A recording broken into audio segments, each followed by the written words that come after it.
আমি আগে তো ওষুধ খেতাম প্রেশারে, পরে স্যালারি ওখানে শোনার পরে আমি নিয়মিত সব লাইফস্টাইল মোটামুটি মানার আমার আর প্রেশারের ওষুধ লাগে নাই। আসসালামু আলাইকুম রহমতুল্লাহ। আমাদের কিন্তু সময় শেষ, আপনার বক্তব্যই শেষ। আমি টুঙ্গি থেকে এসে আমি ওখানে ইমামতি করি। জি, স্যারের এখানে 15 মাস আগে আসছিলাম, মানে আমার ছিল আগে প্রেশার ছিল। পরে স্যারের ভিডিও দেখে দেখে আমি স্যারের কাছে আসলাম। আসার পরে মোটামুটি হোমায়ার চেক করলাম, মোটামুটি জায়গা আসলো 1.06 আসলো। স্যার করলাম আপনি ভালো আছেন। তারপরে আমার ওই স্যারের নিয়মকানুন শোনার পরে আমি আগে তো ওষুধ খেতাম প্রেশারে, পরে স্যারের ওখানে শোনার পরে আমি নিয়মিত সব লাইফস্টাইল মোটামুটি মানার আমার আর প্রেশারের ওষুধ লাগে নাই। আলহামদুলিল্লাহ আলহামদুলিল্লাহ। আচ্ছা, আপনি একটু বলেন যে এই যে নিয়ম কানুনগুলো, এগুলো কি আমি বলেছি না আপনি আসলেই জানতেন আগে থেকে, মানে কোরআন হাদিসের আলোকে এগুলো? না, আমি আগে জানতাম কিন্তু মানি নাই স্যার, এটা বলে লাভ কি? এটা এখন একদম সত্য।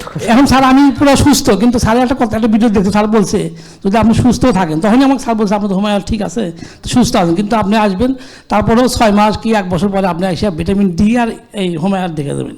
আমি পরে ভিটামিন ডি আর আজকে আবার সুস্থ মানুষ, আমি একদম কোনো অসুখ নেই, আমার প্রেশারও ঠিক আছে, কিন্তু আমি স্যারের কথা মতো স্যারের মেনে স্যার বলছে আমার কথা মানুষের বন্ধু হয়ে এই কথা বলে বললাম আমি আজকে হোমায়ার আর ওই ভিটামিন ডি আবার পরীক্ষার জন্য আসি, আমি সুস্থ ইনশাআল্লাহ। আলহামদুলিল্লাহ, বুঝতে পারছেন, খুবই বুদ্ধিমান লোক। মানে প্রথমেই উনি এক বাক্যে বলে দিয়েছেন যে জানতাম আসলে মানি না, এক বাক্যে কথা শেষ। একজন ইমাম সাহেব এটা জানবে না, আমি এতক্ষণ যে আলোচনা করলাম এটা হইতেই পারে না।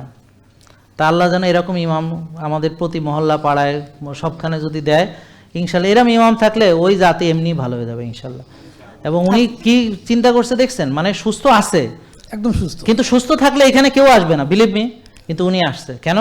কারণ ওনাকে আমি একটা কথা বলছি যে আপনি সুস্থ থাকলেও মাঝে মাঝে হোমায়ারটা, ভিটামিন ডিটা বা এইচডিএলটা একটু দেখবেন 6 মাস 1 বছর পরে, 6 মাস 1 বছর পরে, তাহলে 1 বছরে একটা 2টা টেস্ট করাইতে বা 15 মাসে 2টা টেস্ট করানো, এটা তো কোনো বিষয় না। কিন্তু এইটাও করায় না মানুষ, বিশ্বাস আমি করেন। এটাও স্যারের মানার জন্য আমি আসি। অনেক ধন্যবাদ, থ্যাংক ইউ। জেকে লাইফস্টাইল, ওষুধ মুক্ত সুস্থ জীবন।